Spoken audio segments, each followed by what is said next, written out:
దిగంబర దత్త దిగంబర శ్రీపాదవల్లభ దిగంబర. మేము 7 రోజులు పారాయణం కోసమని గాన్గపూర్ వెళ్ళామండి. అక్కడ ప్రొద్దున పూట ఏమో గురుచరిత్ర పారాయణం, సాయంత్రం సాయిబాబా లీలా అమృతం పుస్తక పారాయణం. అలా 7 రోజులు పూర్తవగానే మాకు చక్కగా 7వ రోజున దత్త జయంతి కూడా కలిసి వచ్చింది. ఆ దత్త జయంతి రోజున మేము చక్కగా పారాయణం చేసిన చోట నుంచి అన్నదానం చేసే చోటకి మొత్తం వెళ్ళామన్నమాట. ఫోటోలు తీసుకెళ్ళి అక్కడ పెట్టి అన్నదానం ప్రారంభించాము.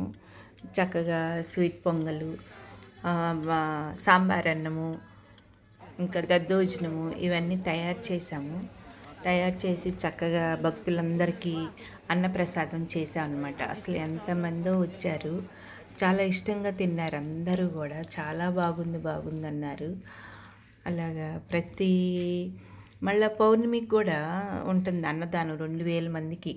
ఆ రోజు దత్త జయంతి వచ్చింది, మరుసటి రోజు పౌర్ణమి వచ్చింది. 2 రోజులు అన్నదానం చేశాము. అసలు చాలామంది అన్నమాట, జనం ఎంతమందో. చాలా బాగుంది, ఫుడ్ చాలా బాగుంది అన్నారు.